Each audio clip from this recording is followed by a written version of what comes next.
여러분들 혹시 최근에 종이 비행기 언제 저어보셨나요? 언제요?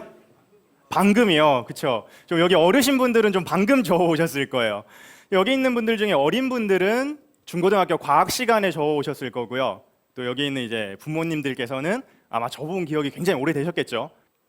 자, 이렇게 여러분들이 손에 들고 있는 누구나 한 번쯤은 저어봤을 종이 비행기에 혹시 세계 대회가 있다는 사실 들어본 적 있나요? 처음 들어보세요. 자, 종이 비행기가요, 세계 대회가 있습니다. 전 세계 80여 개국에서 4만 6천여 명의 파일럿들이 참가하는 국제 대회가 있는. 제가 이렇게 종이 비행기를 날리다 보면요, 가장 많이 듣는 질문이 이거였어요. 왜 그렇게까지 사소한 종이 비행기 집착을 하고 잘 날리기 위해서 노력을 하느냐. 그래서 제가 종이 비행기를 처음에 어떻게 시작하게 됐는지 이야기를 해드릴게요. 자, 이곳은 제가 대학에 진학하기 전까지 살던 경북 상주의 한 시골 마을입니다. 굉장히 친환경적인 곳이에요. 저희 집은 벽돌도 흙벽돌이었거든요. 저기 보이시죠?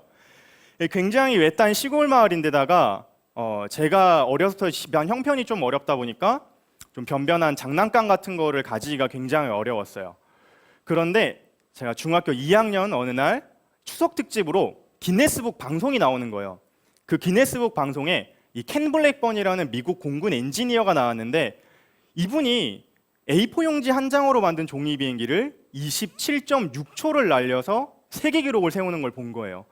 무슨 종이 비행기를 날리는데 미국 공군이 오나 싶어가지고 그런 대단한 기록을 세운 것에 대해 감탄을 하고 이런 생각이 든 거예요. 우리 집에도 종이는 있어. 그리고 내가 농사도 짓고 했으니까 팔힘도 좀 있잖아요. 그래서 나는 바로 한 30초 날려가지고 세계 기록 갱신하는 거 아니야? 이런 생각이 들었어요.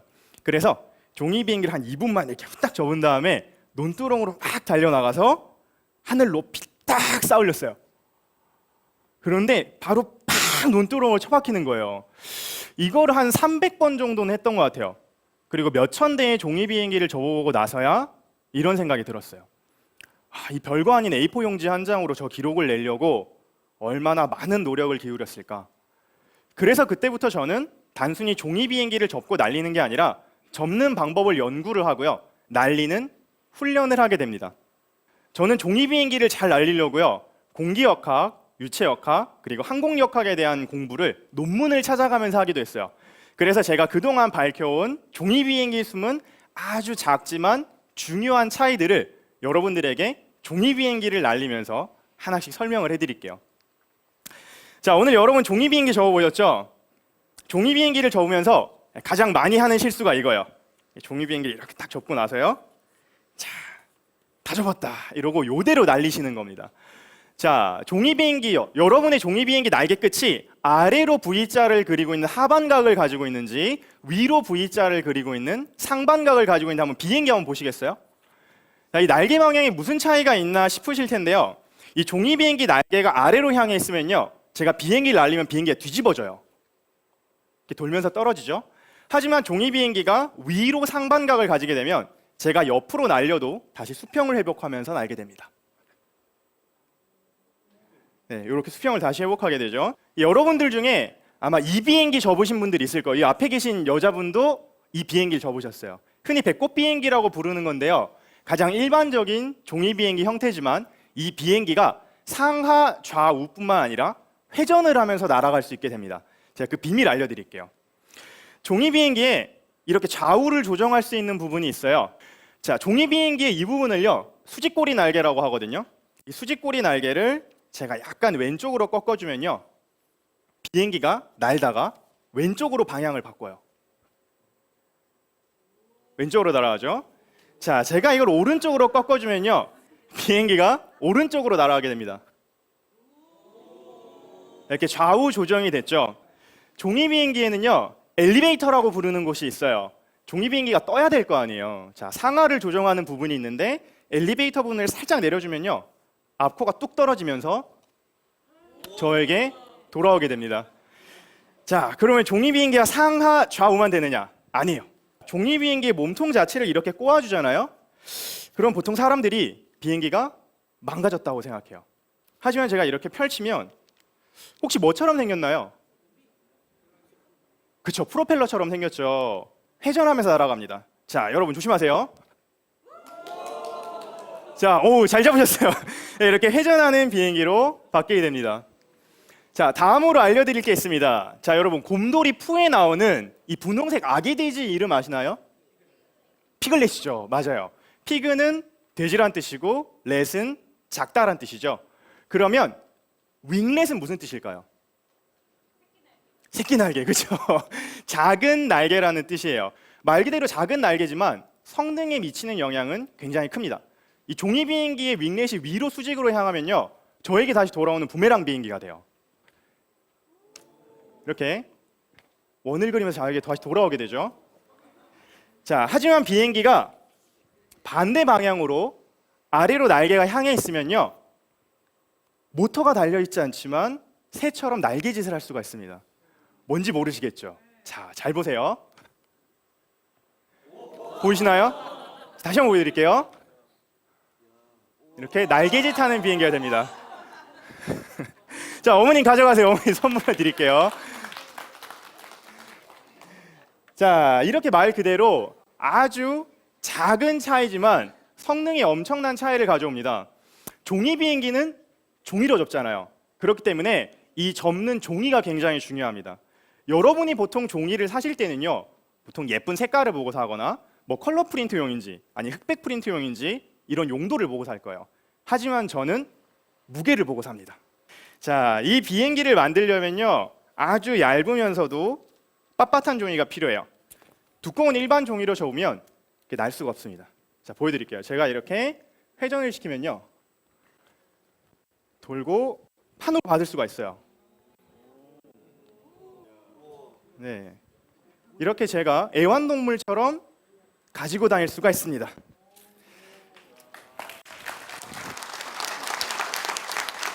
자, 저에게 있는 비행기 중에 가장 가벼운 게 이거예요. 이건 스티로폼으로 만들었는데요, 두께가 0.4mm입니다. 가끔 애완동물 같아요. 자, 가자. 앞으로 왼쪽. 그치? 자, 이렇게 가만히 떠 있죠. 누구는 이게 정전기냐고 물어본 사람도 있었고요, 누구는 실 달아놨냐고 물어봤던 사람도 있어요. 아닙니다, 여러분. 바람이에요. 네, 바람으로 이렇게 날려줄 수가 있는 거예요. 이 종이 비행기를 잘 날리기 위해서 LG 트윈스의 적토마죠, 이병규 선수에게 가서 제가 야구 피칭하는 이 모션을 배워왔어요. 그리고 이병규 선수에게서 배운 이 자세를 제가 익히려고 새벽에 운동장에 나가서 이렇게 큰 고무줄을 걸어놓고 당기는 연습을 했어요. 여러분들에게 물어보면 종이 비행기 보통 팔 힘으로 날린다고 생각을 해요. 아닙니다. 자, 제가 날리는 자세를 보여드릴게요. 저는 이제 오래 날리기 선수이기 때문에 수직으로 쌓아 올려야 되는데요. 자, 회전력을 이용하기 위해서 몸통을 최대한 꼬아줍니다. 그다음에 왼팔의 회전력을 이용해서 몸통을 일으켜 세워주고 오른팔을 채줘요. 이게 날리는 자세예요. 종이 비행기는요, 손으로 날리는 게 아니라 전신으로 날리는 거예요. 자, 이렇게 제가 접는 방법, 날리는 방법들을 공부하면서 날리는데 어느 순간 저의 기록에 정체기가 옵니다. 아무리 해도 18초에서 기록이 더 좋아지지 않는 거예요. 그때 이런 생각이 들었어요. 종이 비행기를 15년이나 날렸고 이렇게까지 열심히 연구를 했는데 뭐가 더 있을까? 여기가 나의 한계점이 아닌가? 이런 생각이 들었어요. 그런데 종이 비행기 세계 챔피언들은 20초의 벽을 넘겼잖아요. 그래서 뭔가 눈에 보이지 않는 매우 중요한 사실들이 있을 거라고 생각했어요. 그래서 저는 종이 비행기를 접고 날리는 방법뿐만 아니라 종이 비행기를 만드는 종이를 소재를 개발하기 시작합니다. 여러분들 상어의 표면을 보시면요, 굉장히 이렇게 매끈매끈하게 생겼죠.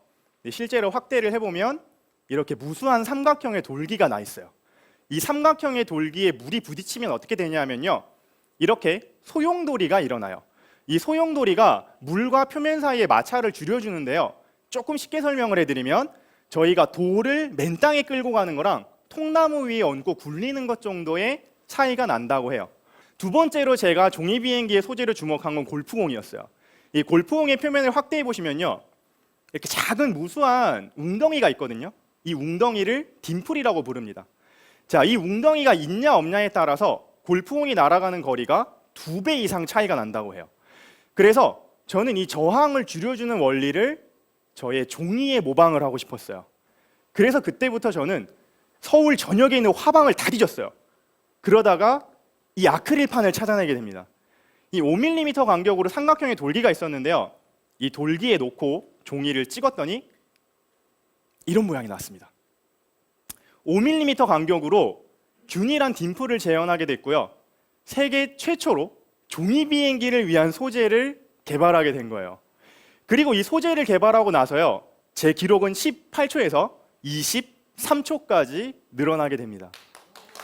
네. 이 20초의 벽을 돌파했다는 게 뭘 의미하냐면요, 전 세계에서 실내에서 종이 비행기를 날렸을 때 20초 이상 날릴 수 있는 사람은 딱 5명 있어요. 그 5명 중에 1명이 저라는 얘기겠죠. 네. 2009년에 드디어 우리나라에서도 처음으로 종이 비행기 대회가 열린다는 거예요. 그리고 이 종이 비행기 대회에서 우승을 하면 세계 대회에 보내준대요.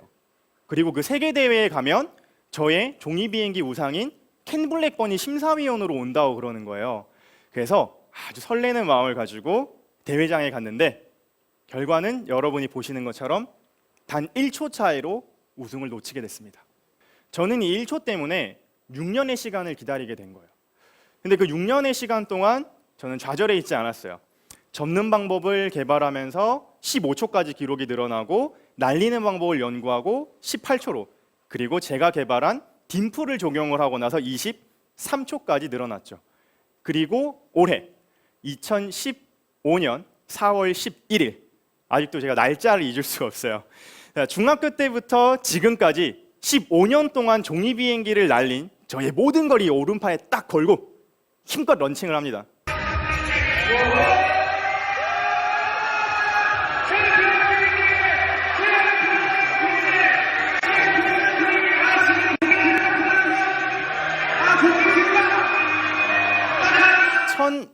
(1,600여) 명이 참가한 국가대표 선발전에서 14.19초의 기록으로 2위를 단 0.6초 차이로 따돌리고 국가대표 선발전에서 우승을 차지하게 됩니다.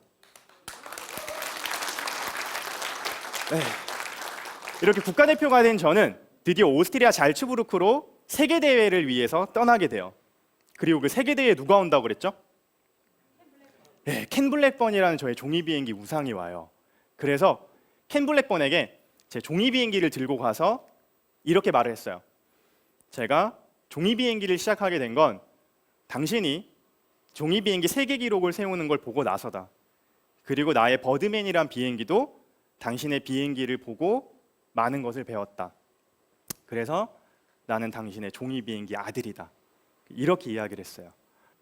그런데 그 먼 곳에서 그 힘든 환경 속에서 포기하지 않고 열심히 살아줘서 고맙다라고 저에게 하더라고요. 그 말을 듣는 순간 이런 생각이 들었어요.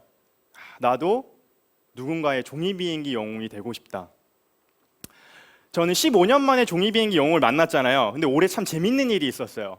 올해 10월 달에 한겨레 종이 비행기 가족 축제에 부스를 운영하러 갔는데 이 초등학교 2학년 주영이라는 아이가 왔어요.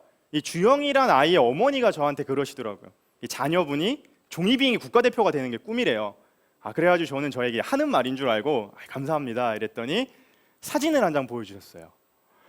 아드님 학교에 우연히 갈 일이 있어서 게시판을 봤더니 20년 뒤에 꿈을 적는 공간에 종이 비행기 국가대표가 되는 게 꿈이라고 적어놓은 거예요. 저는 15년 만에 저의 종이 비행기 영웅인 켄 블랙번을 만났고요. 15년 만에 누군가의 종이 비행기 영웅이 됐습니다. 저는 이렇게 저를 보고 꿈을 키우는 아이들을 위해서 계속해서 종이 비행기를 날리고 세계 기록에 도전을 할 거예요. 저는 여전히 종이 비행기 챔피언이고 싶습니다. 자, 여러분들 오늘 이제 제 이야기 듣고 나니까 손에 들고 있는 5g의 그리고 40원짜리 종이 비행기가 뭔가 좀 달라 보이지 않으세요? 그렇죠?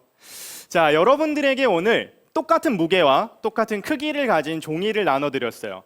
하지만 여러분이 접은 종이 비행기는 각기 그 모양이 다르고 각기 그 성능이 다를 거예요. 하지만 그 차이는 아주 사소한 차이에서 비롯된다는 거 여러분들이 이제 아셨을 겁니다. 종이 비행기에 만들어준 눈에 보이지도 않을 만큼의 아주 작은 주름이 상하, 좌우의 방향 자체를 결정해줬잖아요. 사소함에 대한 노력은요, 단순히 1초를 더 날고 덜 나는 성능의 개선을 의미하는 건 아닐 거예요. 사소함은 완벽함을 만들어내고요. 이 완벽함이라는 건 결코 사소한 가치가 아니거든요. 그 사소함에 대한 가치가 여러분을 자기의 영역에서 챔피언으로 만들어줄 겁니다. 자, 오늘 저의 강연 주제 디테일에 집착하라를 외치면서 저에게 종이 비행기를 날리면서 한번 마무리해 볼게요. 디테일에 집착하라! 감사합니다.